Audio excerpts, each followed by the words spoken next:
Are you ready? If you're not down with that,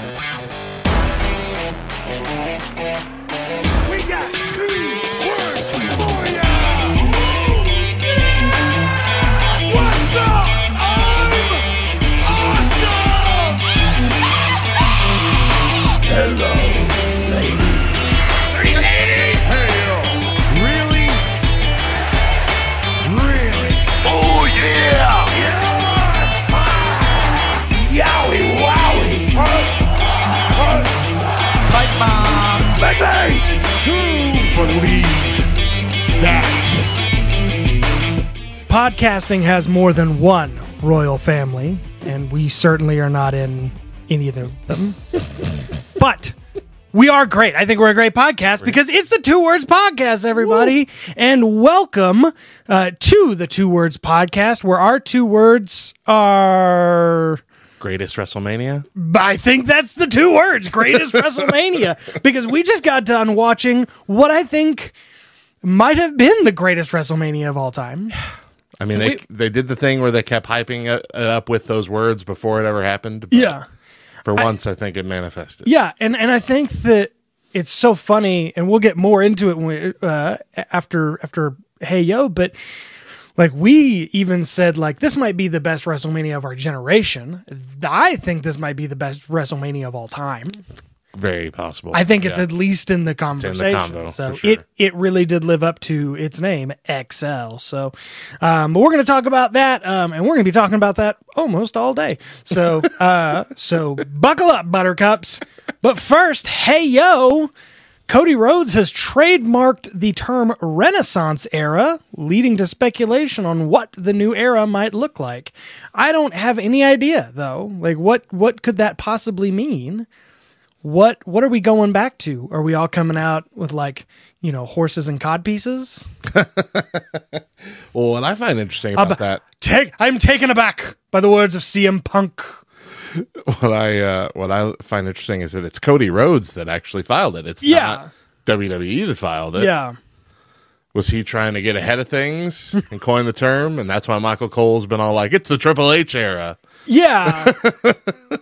Which I think is really interesting. Them to, you know, and again, we don't want to get too ahead of ourselves, but like, I'm very interested in what that means for Cody Rhodes, not really, you know, the product as a whole, but like, for Cody Rhodes and what Cody Rhodes is doing, you know, moving forward. I have not gotten a chance to watch last night's Raw, and I'm assuming he did not bring back the Winged Eagle. It did not happen. I expected it to happen. I kind of thought it might, but it did not. So I don't know. But on last night, speaking of last night's show, Hey Yo, I'll let you do 2 after I do 2. Oh, okay. I'm just that was one. The next one. Yeah, it was one.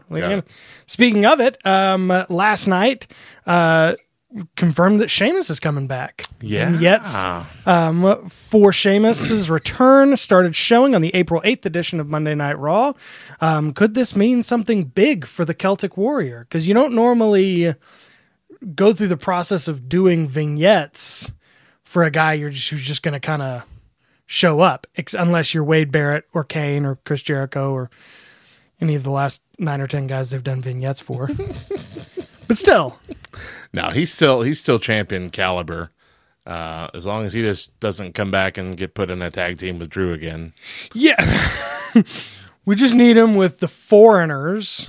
That's what you do. There's for a while there that really was the thing. Hey, we're just going to put Foreigners in tag teams together. Mm-hmm. Yeah, that was strange. And we'll call them something else, but that's the Outsiders is really what they were. The not Americans. I don't know. But no, I think that would be cool to see Sheamus kind of come back and be, because I feel like Sheamus has always been champion caliber, but we've never gotten real champion Sheamus. Like, he's been champion, but his championship runs were nothing spectacular. Yeah, I mean, I know he's been champion and they were probably good, but not good enough to be memorable because I can't think of them. Because I know, like, there was one time I was looking back through the year of something and I was like, Sheamus was WWE champion for like 2 weeks. Right.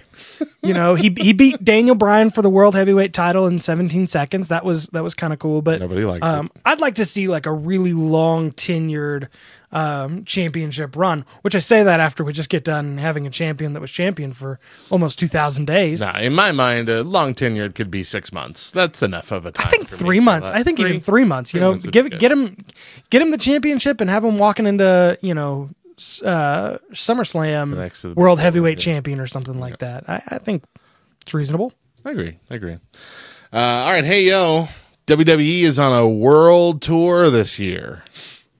So, with the exception of the main four, Royal Rumble, Mania, SummerSlam, and likely Survivor Series, it appears that every other PLE this year that's at least been announced is not in America. Gosh. Of course, we had Elimination Chamber in Perth, Australia last month. Or in February. Gosh, that was a long time ago already. And at WrestleMania, we saw an ad for Backlash, which is going to be in France. Following that, we're going to have the King and Queen of the Ring in Saudi Arabia, which, we always have the Saudi Arabia thing. But then we're going to see in June Clash at the Castle return in Glasgow, Scotland. July is Money in the Bank, and that's going to just be slightly out of the country in Ontario, Canada. And then at the end of August, we'll see WWE Bash in Berlin to be held in Tokyo, Japan. I'm sorry. Berlin, Germany. I read that wrong. There was a small part of me that was like, I think he's telling the truth. I don't think he's making a joke. But yeah, the card, I haven't found anything on Extreme Rules this year if we're having that. Or if that's just being replaced by one of these differently named. Just be very careful of the things that you bash in Berlin, because things have been bashed in Berlin that we're not very proud of. They're not very proud of them. And then you want me to do another one? Hey, yo, new White Rabbit just dropped. Sorry. Amazing. If you caught the Bray Wyatt Becoming Immortal documentary, which was, have you watched it yet? I have not got an opportunity. I'm behind. It's so good, man. So I'm going to spoil something for you then, unless you already knew it. At the very end of that documentary, like after credits and everything, we see Bray Wyatt's lamp, like it cuts to it when the little chop cuts, glitch cuts. Bray Wyatt's lamp flicker back on. And zooms out a little bit, and you see a clear Uncle Howdy outline with, I'm assuming, Bo Dallas saying "run," and then it cuts, like the Bray Wyatt stuff does. Well, it appears they're already dropping clues as of the Raw after Mania. During the live show, not on the air, I think it was before the show began, even, a strange clip of a song played in the arena as all the screens went blank. That song was Nightbird by Marty Amando, a song that sounds like it's made in the 30s, but it appears to actually have been recorded in 2019 with that style. But these are the lyrics. The nightbird calls and shadows creep into my mind, into my sleep. I do not know if I shall rise or open up these weary eyes. The withered trees, how they creak and they moan beneath the moon, how the demons groan. They come to me and pull me down into the swamp without a sound. Ooh. So clearly a lot of imagery there that's reminiscent of Bray Wyatt's stories. And doing it off air, relying on fans in the arena to capture it and share it online, social media. That's exactly what they did with those first few teases of Bray, when they were doing the cuts with the White Rabbit Jefferson Airplane song playing during commercial breaks and stuff. And so that's what started that White Rabbit ARG campaign, which was never actually addressed on air. Like, they never talked about it on air. White Rabbit. You just saw the QR codes and the glitches and the teases, but commentary never mentioned anything. Nothing. Like, it was great. The first bit that we got was the last bit where Extreme Rules kept going after the copyright card came on, and Michael Cole's like, Corey, are we still on the air? And that was it. That's the only weird thing that they alluded to. And so it was entirely Easter eggs. So I'm assuming we are now in the Nightbird ARG campaign. There's also an on-screen glitch where Bronson Reed was talking about heading into the first contenders match for the world title that night. And it was a split-second glitch that came down on the screen, but in the bottom right-hand corner, you saw the word hello written there, which could just be a, hello, someone is here, keep watching kind of thing, or it might be a synonym for howdy, because howdy means hello in cowboy talk. But either way, this is fun. I love the White Rabbit story and the payoff. Looking forward to this. It's not going to be Bray, It's not going to be as good. I mean, obviously, it's not going to be Bray, but it's not going to be as good as Bray. But if they can pull off some kind of cool tribute with Bo Dallas, yeah, and as long as Bo Dallas is able to make it kind of his own, I have never had an iteration of Bo Dallas that I loved. No, come on.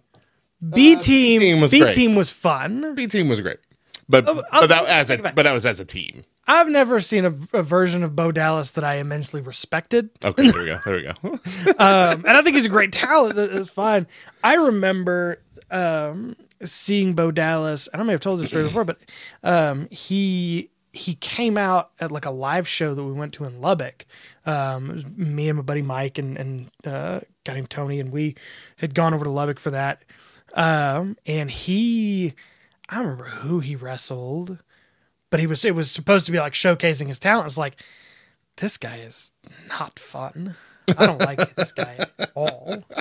And none of us enjoyed it. And so I don't, because they were showing trailers for the biography, and everything, or the documentary. Yeah. And I told Hillary, I'm like, I miss Bray Wyatt, but I very specifically miss Eater of Worlds Bray Wyatt. Mm-hmm. I didn't dislike The Fiend, but The Fiend to me was not better. Gotcha. I would have loved to have seen what we most recently saw the very end of his career. I would like to have seen what that became, because I think that would have been a lot of fun. But I told Hillary, I said, especially at that time, like 2011, 2012, it was like nobody was doing that bit, and nobody had done anything that was of that caliber and that kind of storytelling. And if Bo Dallas could even do half as good as Eater of Worlds, which I think I think he can, especially now, I think it'd be a lot of fun to watch. Yeah, that documentary does a good portion on the Eater of Worlds version. Yeah, and it's really good, and it really took me back and like, man, that was a lot better than I remember it being. So good. Yeah. Because I'm all in on Fiend Bray Wyatt to the point where I've almost forgotten about Eater of Worlds Bray Wyatt. Oh. So you are correct. It was a very good time. That was so good. Everything he's done was great. Yeah. Hey, yo, eWrestling News reports that WWE Hall of Famer Mick Foley has opted out of doing one final death match, citing health concerns. Foley took to YouTube the other day to announce that he would not be proceeding with the match due to previously unknown concussions.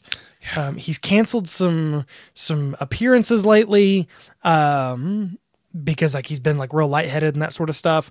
Foley had originally contemplated doing one final death match in 2025 to celebrate his 60th birthday. And I think I speak for all of us when I say I am so glad you can do that to Ric Flair. You can't do it to Mick Foley for me.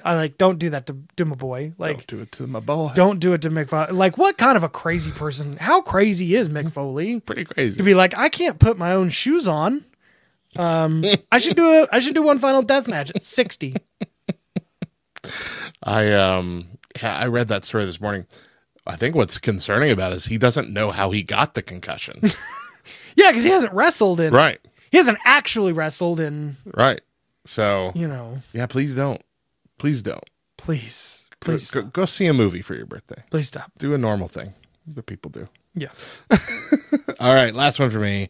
Hey, yo, WWE is officially, I should silence my phone, is officially abandoning the term sports entertainment. Ooh. After Cody Rhodes finally finished the story, color commentator Corey Graves knowingly said pro wrestling is back during the broadcast, and a report suggests that it was not Graves going against company mandate. Ibu of Wrestle Purist on X posted that they spoke to someone from WD who told me that the promotion is deliberately moving away from the terminology of sports entertainment.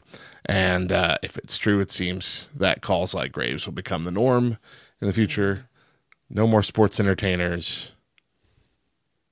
It's pro wrestling. Pro wrestlers. Great. That's great. Yeah. If they're going to, I think that they should like lean into it too. I think that they need to be like make some sort of promo for it and use Paul Heyman's dirty word promo. He said you took wrestling and made it a dirty word, and you took a guy like Taz and you emaciated him and da da da. And I was like, which is one of the great promos of all time. Call it wrestling. It's wrestling. It sounds so much cooler too. Yeah. Pro sports entertainment. It just sounds. I can't think of an appropriate word to call it. That's got to be the longest standing thing that they're changing. Oh yeah. Like a lot of the stuff that Triple H is changing is really just from the past decade or so that Vince McMahon has been losing his faculties when he's, trying to plan all this stuff out on his own. Yeah. But that sports entertainment thing goes back to WCW, like before WCW started, because that was the whole thing. Is Ted Turner called Vince McMahon, said, "Guess what, Vince? I'm getting into the wrestling business." And Vince is all, "Well, we're in two different businesses then, because I'm in the entertainment business." Yeah. That's been his mindset from the get. Yeah. And so to do that it is pro wrestling. Yeah. It just never made sense to me why we can't say it. So why we can't call the performers in the World Wrestling Entertainment right wrestlers. Yeah. I don't get it. I just don't get it.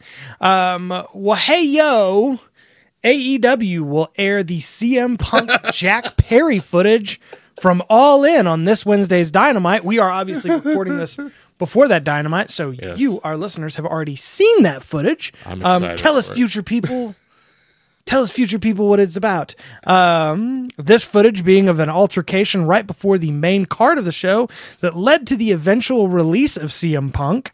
It is allegedly the video shows CM Punk, who seemed to be very upset with Jack Perry, Jungle Jack Perry, for using real glass in a spot. And Jack Perry's like, "I'll do what I want." And from that moment on, it really seemed like, nobody's ever seen the footage from it, but it was like everybody knew it happened, and there's like a spot where it's like, oh, this is where CM Punk this is what led to his demise in AEW. Mm-hmm. And it is all anybody thinks about when it goes to AEW. My question is, why? Well, Why? CM Punk had that interview on MMA, whatever it's called, where he laid it out with his side of the story, and he laid it out in a way that heavily favors CM Punk. Of course. Where he's just like, he almost came off as like, I was calm as can be, and just everybody lost their minds trying to do this spot. And I am 100% sure that footage is going to be of CM Punk losing his ever-loving mind on everybody. Even if there is footage of Jungle Jack Perry looking bad. Right. CM Punk is not going to look good at all.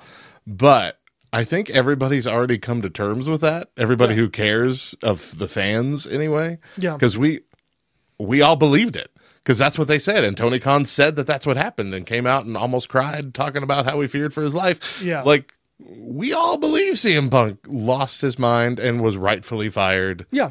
And even when he came back to WWE, we're like, all right, let's see how long this lasts. Which, in his defense, seems to have his ducks in a row with He's WWE. Been doing doing good. Well, and like I'm actually excited for this version of CM Punk. Yeah.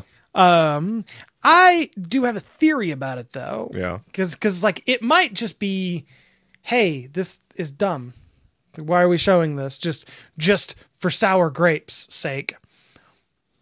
Or it could be moving us in a very interesting direction, because if you looked at all of the Cody Rhodes vignettes and all the promo stuff, showed a lot of AEW wrestlers and made a heavily mentioned his journey from the WWE coming back to the WWE. And so with trips, it's what the TikTokers call them, trips. Like one TikToker calls them that. Trippy P. Trips. Trips. Like we're best friends. His real friends call them hunts, but whatever. Like the ketchup. Like the ketchup. This bit's going on real long. But not intentionally. It could be maybe we're setting up for some sort of cross-brand promotional stuff because Triple H has kind of always seemed open to that idea, you know, if you can do it right. Now, do I think that Tony Khan is a crazy person? Yes. Absolutely. 1000%.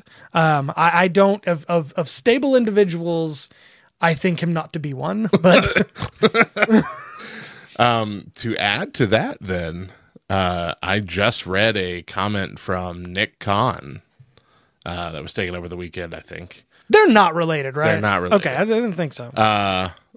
Where he basically said that they are open to he didn't name drop AEW specifically. Yeah. Open to more collaboration with other promotions, which we've seen a little bit of with TNA. Yeah. We had their Knockouts champion come and be in the Rumble. We had Twice. Right. It happened twice. Right. Well, I mean, the first one was WWE alum. The And second one was a little bit more meaningful. Yeah. But we also had Shayna Baszler go over to Bloodsport Yeah. over the WrestleMania weekend. Wrestled a woman named Ivana Slamovich. But anyway, Russian. They said that's a thing that is on the table now. A little bit more cross promotional stuff. If there was, like, if we completely swerved the Monday Night Wars kind of thing with WCW and WWF, and we're like, yeah, okay, let's have some fun together every now and then. All be good. Every fan in existence would lose their mind with joy. It'd be Right? so much fun. Having even a Forbidden Door-esque pay-per-view every year, Yeah. doing some dream matches between the two with a little bit of build-up on both shows for that month. Make that Survivor Series. Yeah, it's Survivor Series. Why are we not doing I was just thinking. I was like, just make a Survivor Series. That would make so much money Survivor for everybody. Series sucks. Yeah, they never know what to do with Survivor Series. And it doesn't have to. But it sucks now, and it doesn't have to. It could be great. That would be awesome. I'm so can pumped. dream. I'd be so pumped. We could but all we have now is moving our attention towards what might be the greatest WrestleMania of all time. We just came off of a whirlwind weekend, WrestleMania 40 there in Philadelphia, and I think we're just going to spend the next 20 minutes talking about that. Like, we're not even going to do a middle segment. I just told Matt, I'm like, there's too much. Too much to talk about. There's too many things that we have to say. So we had WrestleMania 40. What are your initial thoughts? My initial thoughts are that first night, I was a bit concerned. Okay. The first night was good. It wasn't great. There were a couple solid good matches. A couple really, really good matches. Yeah. Couple disappointments. If it were any other pay-per-view night, I'd be like, yeah, it was a great pay-per-view. Yeah. Like, it was good. But it wasn't greatest WrestleMania of all time good. And there weren't a lot of surprises. There weren't a lot of special guests. There weren't a lot of special entrances. Like, it just kind of felt, for what the show was, it still kind of felt bare bones. And I was real worried about Sunday night until Sunday night happened. Yeah. Sunday night felt like they saved up all their budget for Sunday night. I bet they did. And it was, every note was hit perfectly. Every match was done perfectly. I think the right people won in every situation. All the special guests, the special referee, Bubba Ray Dudley popping up, all that, all these things that we didn't even expect or know was going to happen. If we just took Sunday night as it's on, in a vacuum, Yeah. That is the greatest night of wrestling I've experienced since I started watching wrestling as a kid. Oh yeah. I have never 1,000%. been more satisfied with a night of wrestling. Yeah. And to your comment, they really did hit every note that night. Golly. No botches that I remember. Well, I don't think on that night anyway. Nothing that's noticeable. Yeah. Even what I think was most surprising is there was one match that I did not get to see it in its entirely, and that was I had to go back and watch Bailey and Io Sky because it was my turn to put my daughter to bed that night. Oh, and so which she normally enforced takes that on you at WrestleMania. It was just it had just been a long day for both of us, and it was kind of like I can pull the it's one Sunday night of WrestleMania, or I could have a happier wife. Absolutely, and so that was the thing, which only took like 10 minutes to get her to bed that night, which was crazy at this point in our lives, but it took us 10 minutes, and when I came out, the match was still going. Yeah. Which is crazy. If this had been, WrestleMania 27, that match would have been 30 seconds. Nothing to it. And it was a great match too. And it was a great match. It really was. I loved when Stephanie McMahon starts the show and comes out and you don't immediately groan, somebody's done something right. I was hyped. She had new music. Yeah. It was a remake of, but it was more of like a hardcore. Version, yeah. You're like, oh yeah, I like this. This is great. And like she comes out. And what was interesting to me is how often they were like, this is a new era. Like how they were very getting in front of Vince is gone. Yeah. We're done with whatever that is. And it almost seemed like, hey, Vince is gone. Great. Yeah, that's the vibe that came out every time the note was hit. There's a story that gets told about George Carlin. And, George Carlin used to do kind of the sketch comedy thing, and he was a little bit more family friendly. He did Al Snow, the hippy dippy weatherman, with all you hippy dippy weatherman, and all that stuff. And at one point, he came out on like Carson or something, and he had a cardboard cutout of himself, and he's like, I just need y'all to know. And he like pushes the cardboard cutout. He goes, that guy's dead. Let's move on. And like became, had a second career of George Carlin. I feel like that's exactly what happened is they basically came out and said, that's gone. Yeah. And it's final. We're not, and everybody's very happy. Ding dong, the witch is dead. The wicked witch is dead. Like, which you almost to a point where I felt bad. But then I remembered, Vince McMahon is a piece of crap, kind of. So he had his several decades on top, and now he's got to deal with the consequences of his actions. And as Ted Lasso says, I hope all of us or none of us are judged by the moments of our greatest weakness. So, well, let's just go through match by match. I think is the best option here. It's going to be all of us, just so you know. It's what? It's going to be all of us. It's going to be all of us are going to be judged by. Are we doing match by match? Unfortunately, it's going to be all. Yeah, let's just do match by match. We'll do night one and then we'll do night two. Sounds good. So we started off with Rhea Ripley and Becky Lynch. I thought this was a great match. I kind of thought it was hilarious that Becky Lynch came out dressed as Santa and there was somebody with a sign that said Santa deserved it. Santa deserved it. I think in Philadelphia that was great because she walked out and I'm like, why is she dressed like Mrs. Claus? See, I don't know why, but I didn't catch the Santa Claus in it. A lot of people did. It was like red. Yeah, I just didn't think. I didn't think she looks like Santa. I just thought another weird outfit. And I was like, this is weird. And then my buddy Kevin was like, oh yeah, you have to hear this story about Santa Claus getting pelted in. Oh right. In Philadelphia. I remember that. Back in like the 80s or whatever. Yeah. I thought that Jim Gaffigan had a bit about that too. Yeah. He brought it up. Yeah. And then got booed because of it. Like, you don't bring that up. Don't bring that up.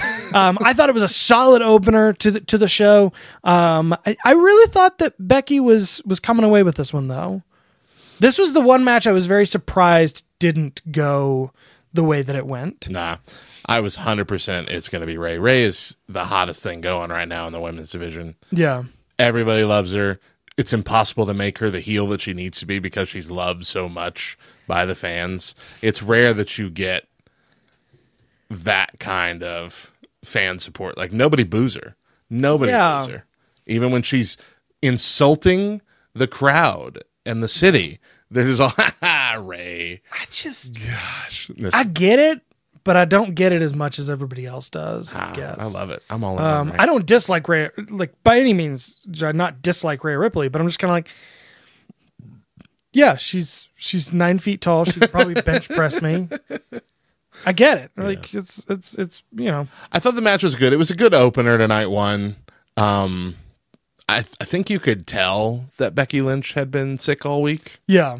Because I feel like it was just a little slower than it should have been. Yeah. But knowing that, you can give it a little bit of grace. It was still a really good match. Yeah. Yeah. And I know you're not supposed to talk about this, but she is so much smaller than she used to be. Yeah. And it's weird for me. Yeah. Because she's also still very strong. Yeah. Like, you can tell she's still very strong, which is like, you're just so much smaller, and I don't know why that's weird to me. But, whatever. Yeah. Moving on to the 6-man tag ladder match. I don't have all the names written down, but it was... Yeah, go ahead. The Awesome Truth and A-Town Down Under defeated the Judgment Day, DIY, the New Day, and the New Catch Republic. So, I didn't know New Catch Republic was this athletic.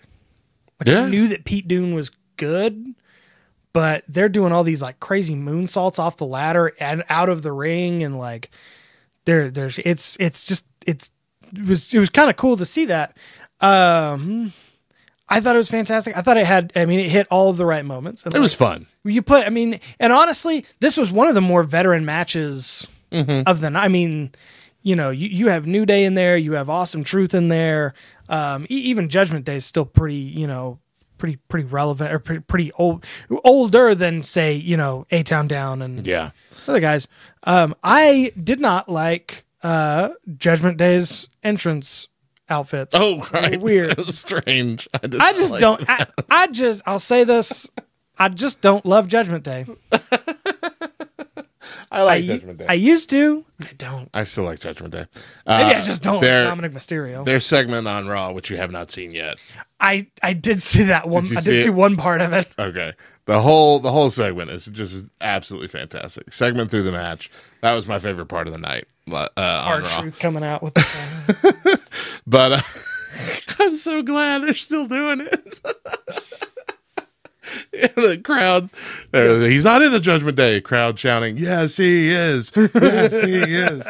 But no, this match was it was a little less a ladder match than most ladder matches. Ladders were almost secondary to it this time. It felt like, but it was made for fun spots. Like that's all it was. I feel like A-Town Down Under getting the titles had very little excitement to it in the moment, almost like he wasn't actually supposed to be able to get it, and like nobody came and stopped him. It was like, okay, I guess, okay, we won. Like that's what it felt like, but like there was no. It's just like, okay, they got him. Go move on to the next one. Yeah. But the one spot in there where DIY and Awesome Truth are like talking like, you go get those and we'll get these. Yeah. That was great. Oh, fantastic. And I would have loved it if it just, that's the end of it. Yeah. They're like, oh, that was quick. Okay, we figured it out. But no, it was great. But I really, really, really love that R-Truth got to be the one to win the Raw Championship titles. He deserves a WrestleMania win, to be the one to do it.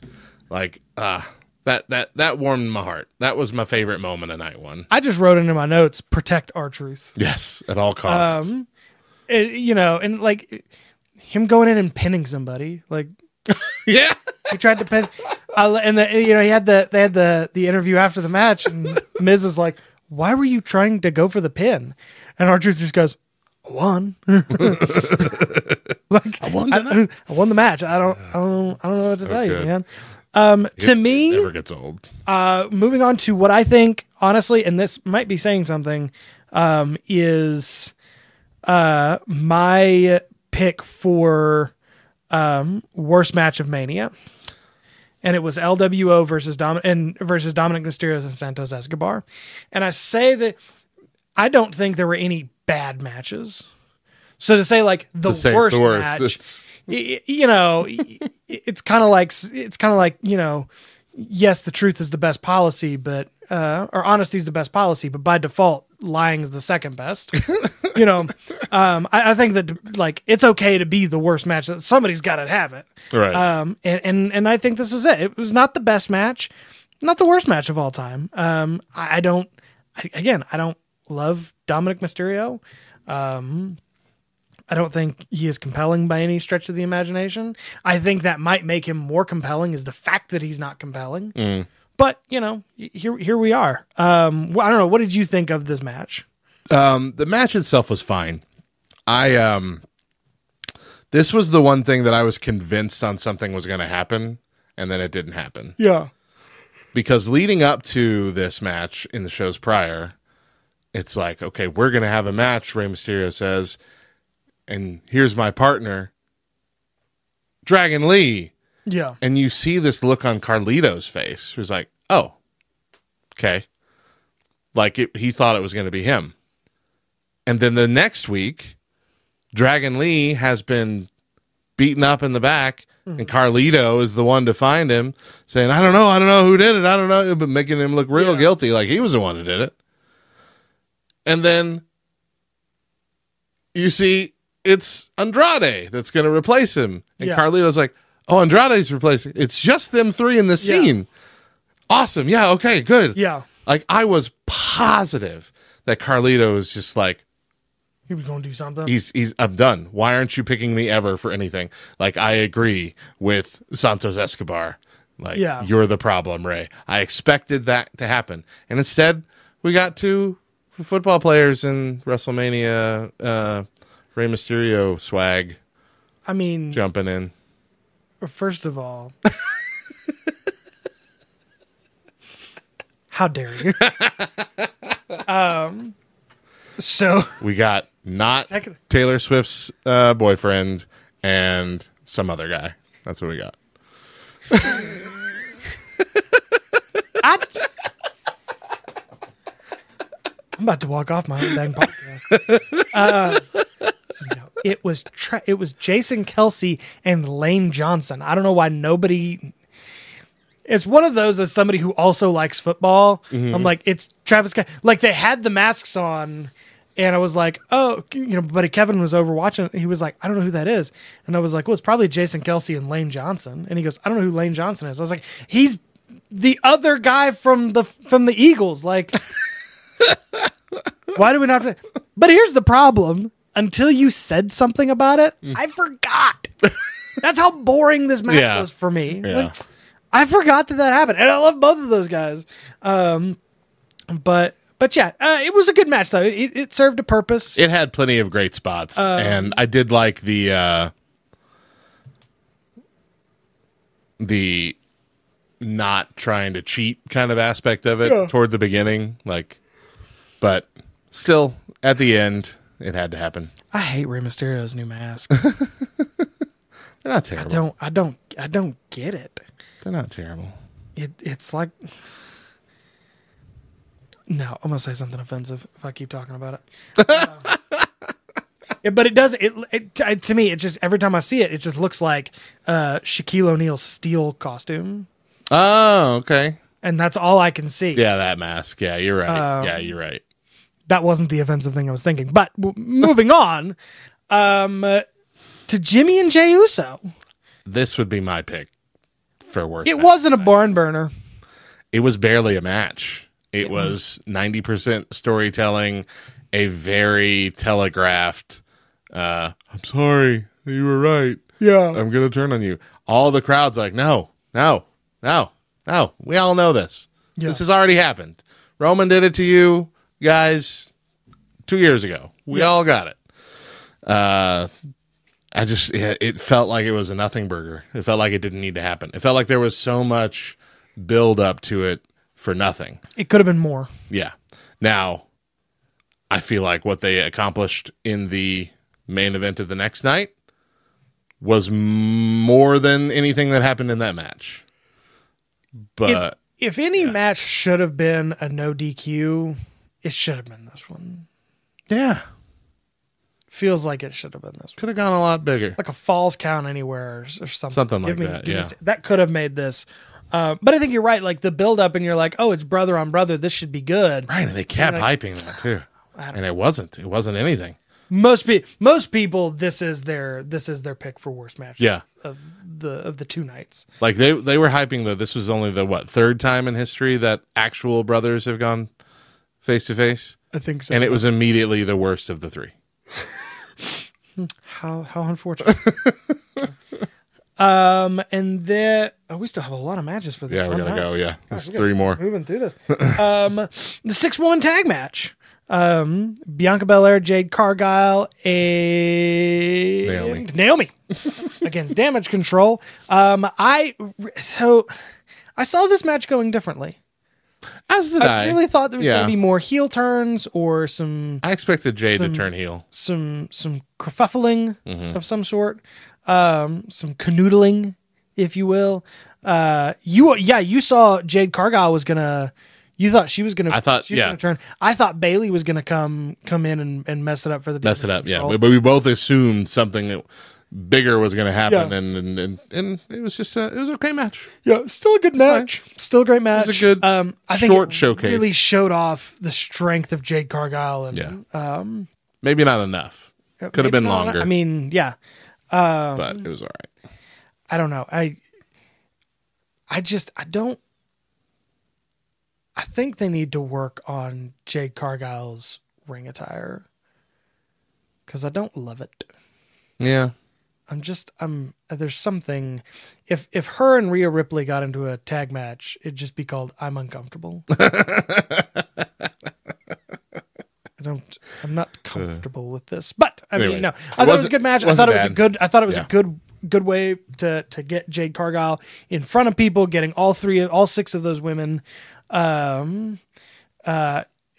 made the comment on our Facebook that there were 6 uniquely different hairstyles in that match. It very much were, yeah. And I have had the same haircut for 30 years. We went to my grandma's house years ago, and it was like all of these pictures of me, and I'm like, I have the same haircut in every single one of them for 30 years. That's fun when you find something that works. Gunther versus Sami Zayn. Intercontinental. Not as impressed as I thought it was going to be. Really? I mean, it wasn't the best, but this I saw going very differently. I could not believe that they let Sammy run away with this. They didn't run away with it. Well, but walk away with it. Decimated for a while. It was the whole thing about, but he's got it. He's got it in him. It's heart of a champion. Yeah. I will say before the match part, his entrance where we did the camera from the back following him out. Oh yeah, that was really that good was entrance. Cinema right there. That was real good. That was Kevin Owens being there at the perfection. Yeah, oh, it was so good. And then just like the one take. Yeah, I did really really love that. But what's next for Gunther? That's a good question. He might still be in the Intercontinental for a little bit, but maybe not winning it back. I think going after the. But eventually, I think him and Cody Rhodes could do. Oh, you think it could be a Cody thing for now? I think it could be. I don't see him winning anytime soon, but I think him versus Cody Rhodes, I think would be pretty fun. This was another one of those. I made a comment on social media that skinny Gunther looks like he bullied fat Gunther, which he probably did. I mean, the inner monologue of husky Gunther probably bullied husky Gunther a lot, as it does for all of us. But yeah, I don't know. I thought it was good, but it could have been better to me. It could have gone a lot different. I think it did a good job of getting the crowd at least a little bit more hyped getting into the main event for that night. I don't think it made Gunther I don't think it made Sami Zayn look strong as it made Gunther look weak. That And I don't like might be that. a good, might be a good observation. But who knows? But we'll see. It had to happen eventually. But it was good moving into the main event of that night, which was Rhodes and Rollins versus Rock and Reigns. This went exactly the way I thought it was going. It went the way everybody expected it to, which is why I don't think the crowd went super nuts because, one, they were freezing to death. Yeah. And it had been a long night. But also, it's like everybody knew how it was going to end. And so we're not going to cheer super hard of, come on, Cody and Seth, you got to do it, because we know they're going to lose. We kind of want them to lose because we want tomorrow night to be nuts. And so the crowd kind of felt a little dead. I think that took away from it a bit. But I did like the storytelling elements of it. I did like the Rock threatening the ref. Yeah. The low blow and the ref apologizing. I can't do anything. This to me was a solid 4-star match. It was a real good match. And they did the storytelling exactly the way it needed to be. You could tell that this match, like, they went through this match. Yeah. And even The Rock came out and said, like, he had been working with Bobby Roode and so the officials for this match, that they had rehearsed the match the Monday before and they were going to rehearse it again the Friday before and like walk through the whole thing. And you could really tell, like, they put some effort into making sure this match was going to be exactly what people wanted from The Rock and Roman versus Rhodes and Rollins. Super well executed. But again, we all knew how this night was going to end. Yeah. It was not going to end and if it hadn't ended that way, we would have hated it. Right. Just simply. Night 2, you have, again, you have, Stephanie McMahon comes out and gives this promo, touting Triple H and saying this is the Paul Levesque era and it's going to be amazing. And she's got this new theme. And even as annoying as we used to find Stephanie McMahon, like I said, it was almost like I'm right there along with her. Like, I'm excited for this. You know, I don't find this annoying at all, which is crazy. Because I normally find her promos to fall very flat. Yeah. When she's trying to sound like her dad. But anyway. So the first match of the night, the Pride versus Final Testament. No. Was it not? First match of the night was it was Rollins and McIntyre. Sorry, my notes are sorry, they're all kind of close together. Rollins and McIntyre, loved their entrances. Such a good entrance for Seth there. The what were they called? The Mama's Parade or something like that. Yeah. That was great. Yeah, I thought that was great. Drew's was good too. Drew's with all the guys with the swords. Well, all the swords and the things. I just really, for me, it's kind of like this almost felt like a Vince McMahon entrance because it was like, well, what is he, Scottish? Okay, we're gonna do the Braveheart thing. Right. Why are we talking about this? We always do the Braveheart thing for every guy who's not from America. They put a kilt on. What are we talking about? Why are we even planning that? Just call the bagpipers. We're doing the Braveheart thing. But it was good. It was great. Again, Rollins comes out and he looks crazy, ridiculous. But again, I thought this was a very technically sound match. It was good. It was real good. Told a really good story. Seth, obviously injured, favoring the knee and all that kind of stuff was, bruised from last night. His storyline in this was just beautifully done. Like, he played this off so well, and how much it hurt him every time he pulled off a big match move on Drew. It was painful to watch, but in the best way, Yeah. Golly. It was the best way to take the title off of Seth, because it was like, oh, okay, well, he's injured. Obviously, this doesn't.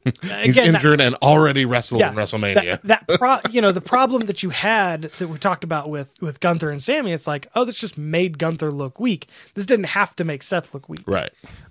Which was important. And then you have the cash in at the end. Gosh, it was so good. Great cash in. You had great storytelling with CM Punk.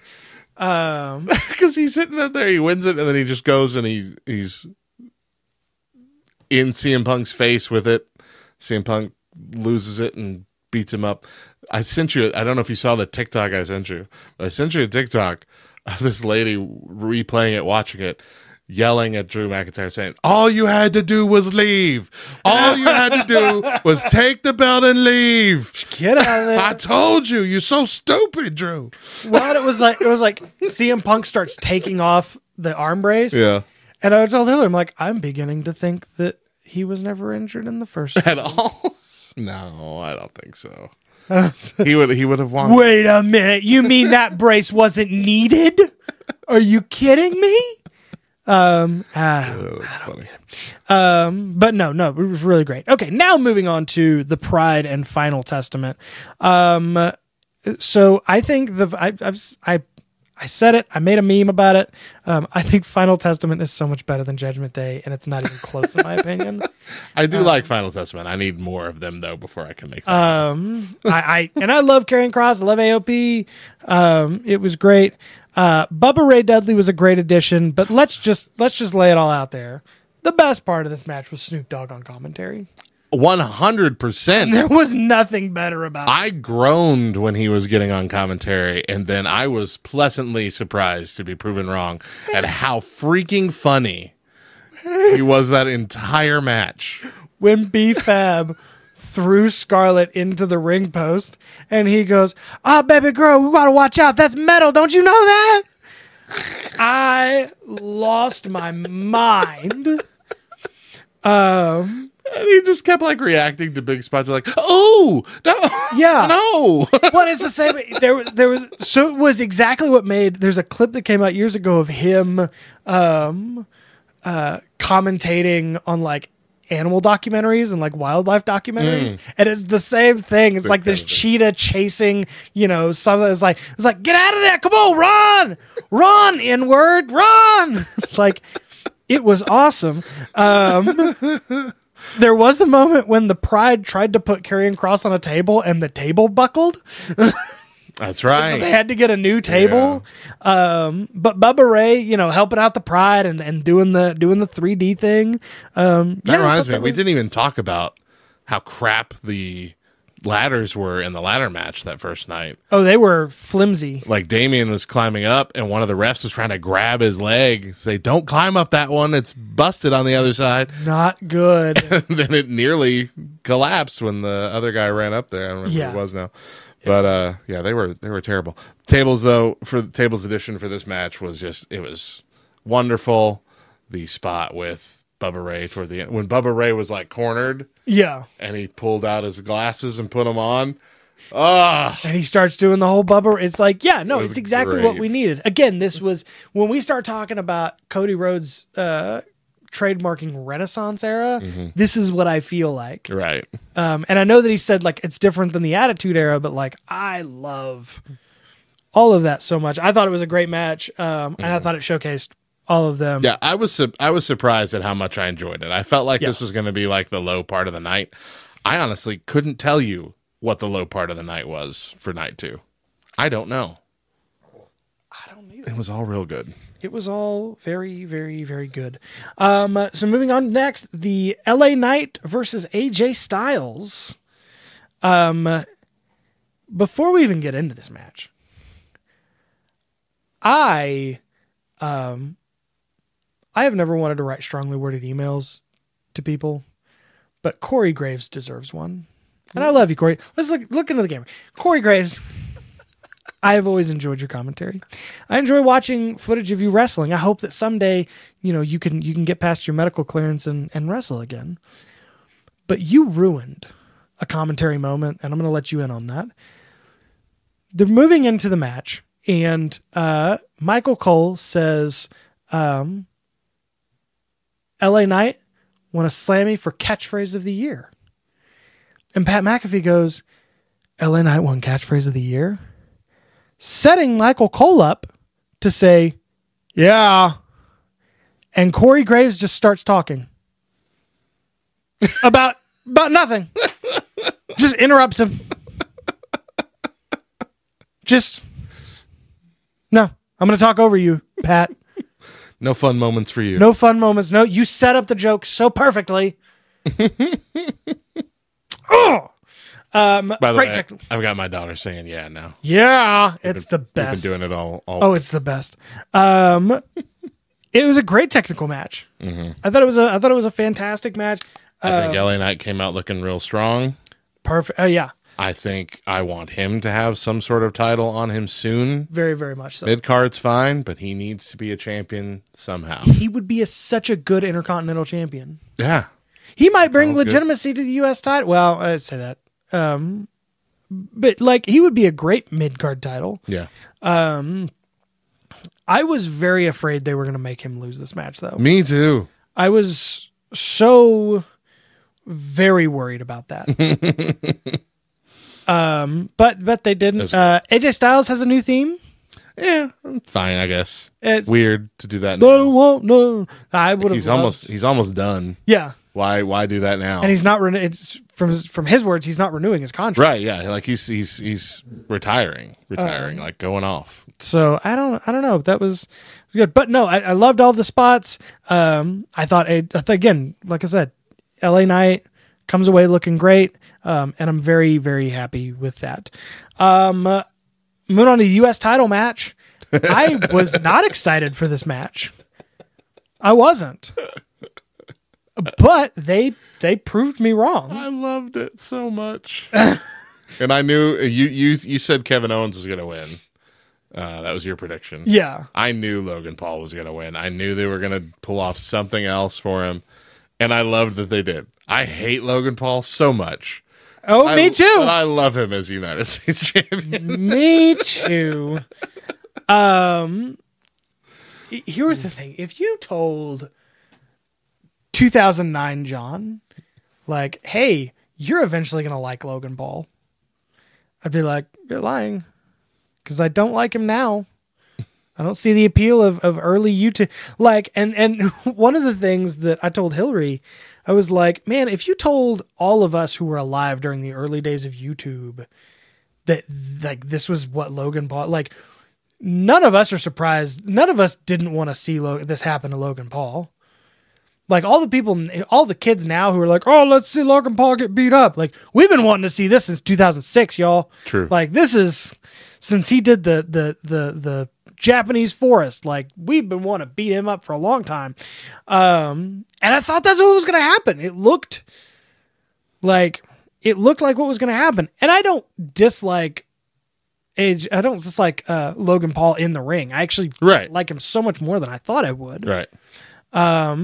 But you thought his storyline was up. I just, no, I didn't even really think that. No. The bottom line is you sent me all of your picks and I'm like, I've got to have one or two that are different. Like, and I'm not going to disagree with you on several of these matches. Yeah. Night 2, we were a lot closer than there were a lot of these matches. I'm like, I'm certain. Night 1, we were almost completely opposites. But I really thought like, okay, if it's going to be Kevin Owens' time, like it needs to be Kevin Owens' time. Sure. Again. And I'd have been happy with any of 3 of these winning. Yeah. Honestly, having Kevin Owens come out with a mirror image of Sami Zayn's entrance was wonderful. Fantastic callback. Having him on the cart and then roll back as Randy's coming out. Oh yeah. And them riding down together. That was a great moment. It was fun. You could tell Randy Orton was scared too. Yeah. Like he was slow down. How great would it have been if he just flew off the back. And then in the ring where they had been teaming up for the most part, and then they finally decided, all right, you ready to do this now? Yeah. All right, let's go. That was fantastic. I loved all the beats of this match. Yeah. Except for the guy in the Prime bottle not being KSI. That was weird. It was that other weird streamer that nobody likes. Yeah, I don't even want to say his name. I don't know anybody. I don't know what you kids are into these days. I thought it was weird having a cart of Prime bottles out there and not a single person used them. Like it would have been at one point. It would have been great, like if during one of the matches, someone would be like, "Hold up, I need to." I'm almost certain there was a spot that somebody grabbed one and drank it, because I remember thinking they were all empty because they flew off so easily. Yeah. But then someone picked one up and opened it and drank it. Yeah. I don't remember where it was, but I remember that spot happening somewhere across the 2 nights. I saw something that was like, if one of these guys in the rings picks up a Prime bottle and drinks out of it, you know that they've replaced all the Prime with water because it's so bad for you. Oh, yeah. It's terrible. It's not a good energy drink. It cannot be good for you. It is just full of potassium. It's not the electrolyte you lose. Yeah. It's refilling you with stuff that you're not losing. It's like potassium and sugar. Well, it's not sugar. Oh, okay. The potassium is what makes it so ungodly sweet. Yeah. Kids love it because, yeah, that's what they want. They just want all the ungodly sweet stuff. Yeah. When you drink that Prime stuff as an adult, if you're liking it, go to the doctor. Because there is something wrong with your tongue or something. It is awful. It's just... It tastes like when you throw up and then you have that flavor in the back of your throat all day? That's what it tastes like. Oh. It's bad. Have you never had any? No. Don't. It's so bad. I've had 4 different flavors because my kids love them, and I'm like, one of these has got to be good. Yeah. No. Side note: when are we gonna do an on-air testing of Ric Flair's mushroom energy drink? Oh, I forgot that existed.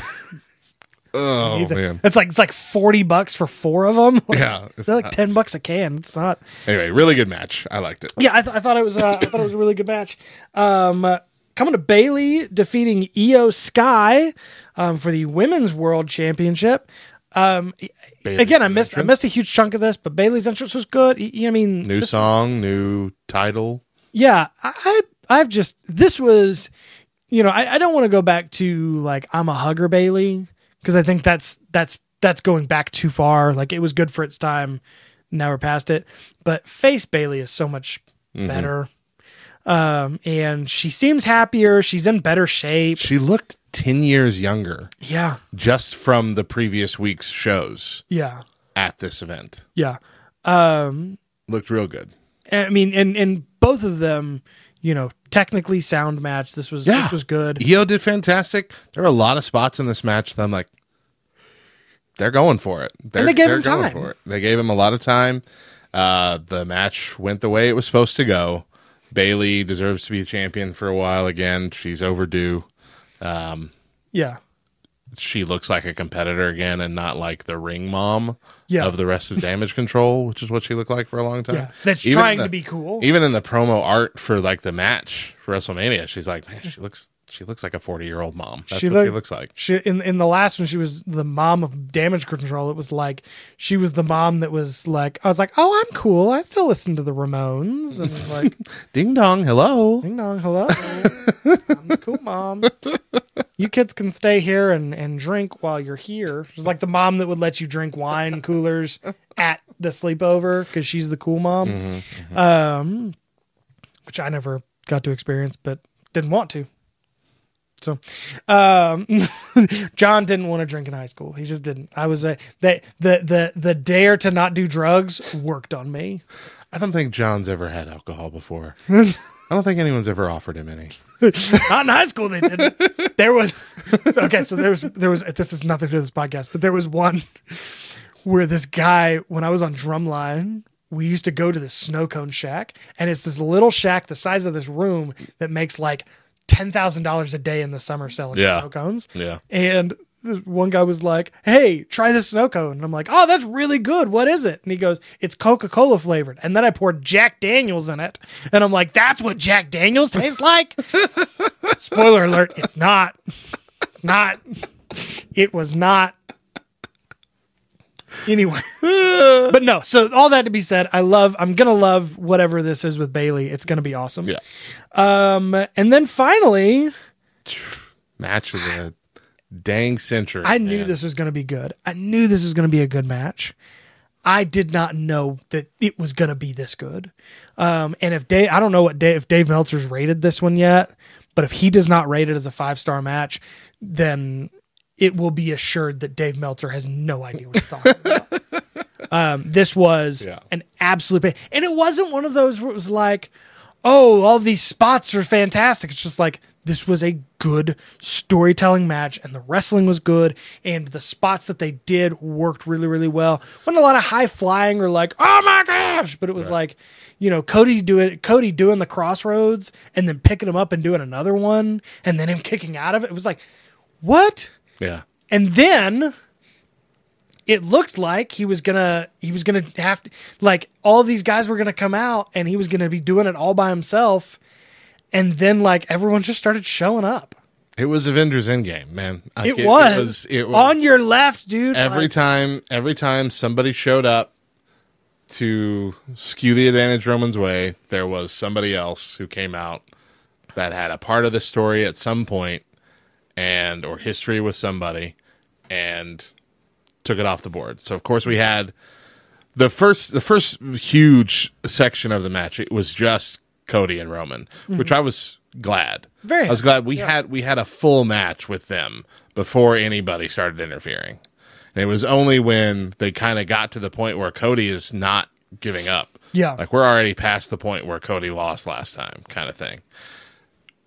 That's when we see Jimmy Uso show up. That's when we see Jey Uso come in, tackle him off the freaking ramp onto a very slim section of tables, which I think they might have still really hurt themselves. Oh yeah. We had it got surprising. We had Solo come out, and Solo actually was in there for a while. He did some stuff. Did a couple things, and then we had John Cena. Yeah. Solo cost John Cena at their final match or whatever. Good return there.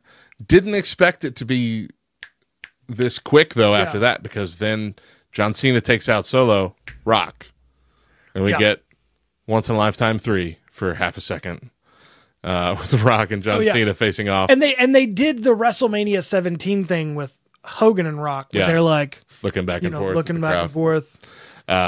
Saw Rock do that, and then after John Cena's taken out, we get the Shield music playing. Okay. So was I the only one who was like, not at all. I watched Dean Ambrose about to come out? I watched a compilation of people reacting to the different moments, but one of them was for that, and literally everybody's like, there's no way. It's just not possible. There's no way. And even the commentators like had that kind of reaction for us. Yeah. Like, are we going to see Moxley? And then we barely even got to see Seth. Yeah. Seth gets in the ring, Roman spots him and just takes him out. I don't even think you saw his face. Barely, yeah. It was like you just saw a pile of Shield gear, tactical gear crumble to the ground. But that is when a swerve happened. Yeah, because it had been hyped, rumored for weeks now that we were going to see John Cena and Stone Cold appear at WrestleMania. And instead we got gung and the lights go out. Yeah. And it's Undertaker in the ring all of a sudden, which kind of makes a little bit more sense, because if it was Stone Cold, it would be this is a Stone Cold versus The Rock thing. Yeah. But Undertaker has plenty of history with Roman Reigns. Yeah. And so this became a real, everybody connected to this story somehow, some way. Yeah. Kind of thing. And it's great. We did the choke slam.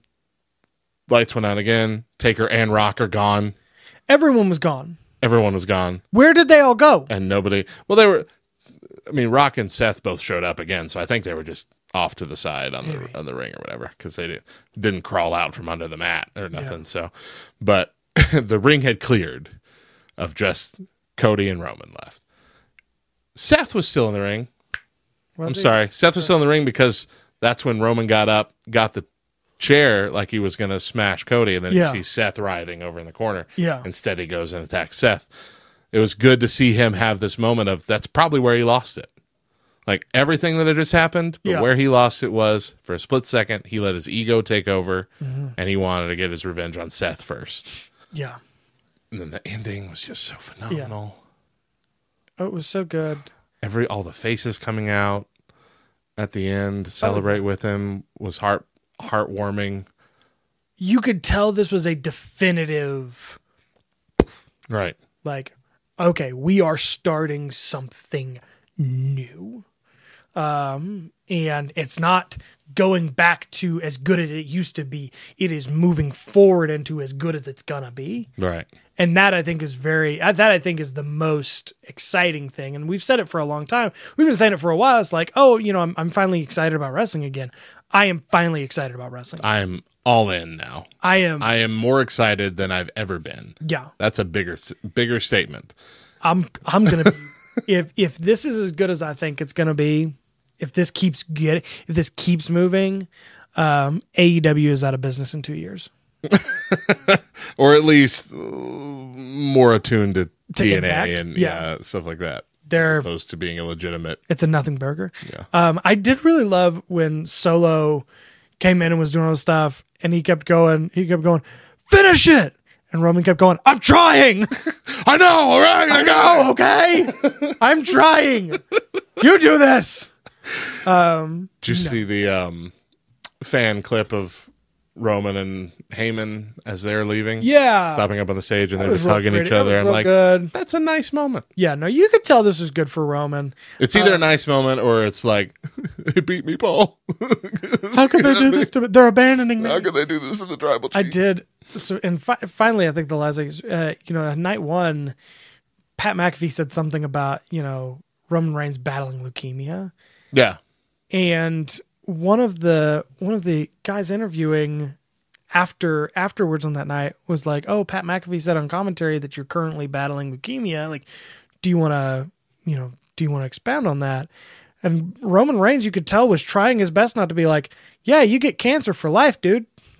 Like, it was because if it was me, I know I would have made the Mitch Hedberg joke. Like, I used to have cancer. I still have cancer, but I used to too. I still do, but I used to too. And that was kind of his whole thing. It was like, I mean, I'm taking oral chemotherapy forever for the rest of my life. Yeah. So, How about the awkwardness of that press conference at the beginning with Roman? He was like, get out. Get out. No. I'm not playing with you. Use your feet. Yeah. Use your feet. Walk on out. Listen, I'm doing this for you guys, man. Uncomfortable. The whole first bit, not even that, but starting with Paul Heyman. Did you not hear that the questions are supposed to be for your tribal chief? Yeah. Ask it again. But it was perfect. It was perfect still. Yeah. So no, I loved it. I'm very excited. And I don't think we're going to, next year's going to be crazy if it tops it. I don't know how, but I'm looking back at just this show. 2 words. Just from where we started in things are getting pretty good. Yeah. To COVID, to what is happening, to we would come back from the season like I haven't watched wrestling all summer. Yeah. And now we're at the point where like this might be the greatest time ever in wrestling. Like it's so strange how wide the swath is between a couple years ago to now. Yeah, it's crazy. It's crazy. And I mean, it's just getting better.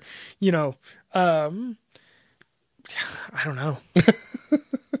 I don't know where we're going to go from here, but I'm excited to see it. Mm-hmm. I want to say my final thought. Okay. Someone was talking about it in LTN community because I had posted about it. And she's like, my husband just got me into wrestling like 3 years ago. And last night I was bawling at the end of the night. And I'm like, honestly, if that was the finale of WWE, I would be satisfied. Wrestling? If that was the last wrestling we'd ever get, I'd be satisfied. I didn't cry until Samantha Irvin cried. Oh gosh. And then, and then I cried.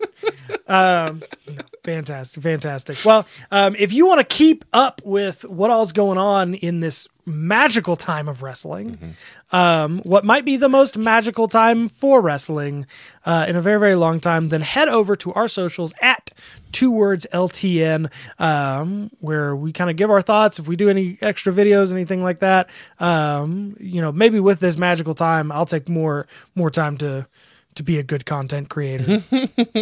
Don't count on it. But head over there and we'll try to keep you guys up to date on everything that is good in wrestling and everything that's bad in wrestling. We're very impartial, I think. Remember, we are on the Glue Network now, GLU, on your Rokus or your smart TVs. Because I'm stuck on wrestling, y'all. GLU Network. You can download that, search for the Love Thy Nerd channel. 2 words, has its own playlist. So you'll be able to find us there. Also on smartphones now, I think. Yeah, it's going to be the best. It's going to be the best. Well, but other than that, we'll be back in a couple of weeks with even more. So until then, my name's John. His name's Matt. And if you're not down with that, we got 2 words for you. Goodbye. Holy crap.